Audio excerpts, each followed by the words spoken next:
Well, it is a challenge, but we believe it's certainly worth that challenge because our projects have such significant scale.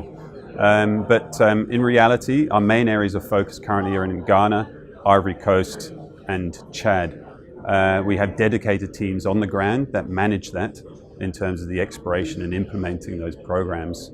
And then here in the corporate office in Brisbane, we oversee those programs and the implementation's done on the ground.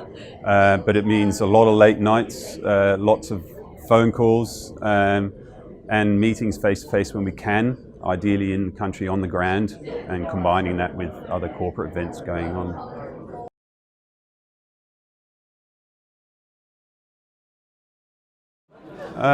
Each country has its unique perspective on it, and we deal both in Anglophone and Francophone countries. So Ghana, Anglophone, long mining history. It's got quite established systems in terms of the mining industry and implementing exploration and going through into the mining space. Whereas Ivory Coast and Chad are both Francophone, but broadly have quite very similar mining regulations, exploration regulations, similar to Ghana and all the other Francophone countries in West Africa. So in terms of the regulations and exploration moving into mining, they are quite similar for Francophone countries and similar for the Anglophone countries. But each country has its own unique implementation process or unique characteristics in terms of its way of doing business.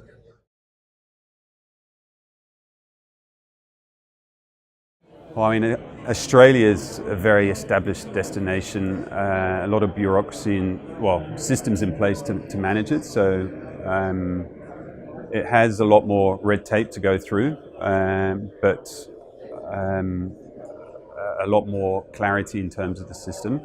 In Africa, you have the opportunity to make big discoveries because it's a lot less explored, but depending on how the jurisdiction you're operating in, how established they are on the ground there in terms of dealing with mines, is how well that procedure runs and how it's implemented on the ground in terms of the regulations. But Ghana is similar to Australia in terms of its long mining history. Ivory Coast has a lot of operating mines and has a good understanding of the mining industry, but it also has a very strong agricultural arm to its economy. And Chad is very new to the mining space, having been more of an oil and gas destination. So there we're really kind of holding their hands in this process of making a new discovery.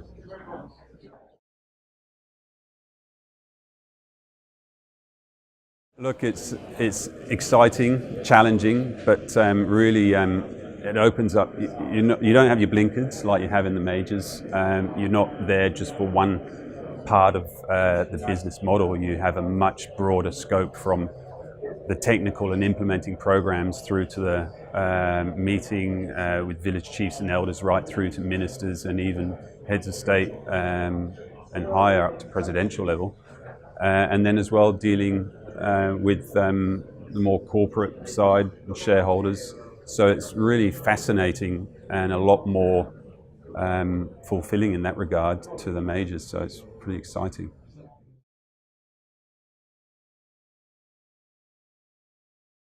So IronRidge initially listed on the back of iron ore assets in Gabon. So those projects are kind of on a care and maintenance as we're focusing on the lithium and gold. But so at the time of the listing, the UK really got West African iron ore, and through that process was attracting a lot more investment. So the AIM listing was chosen over the ASX.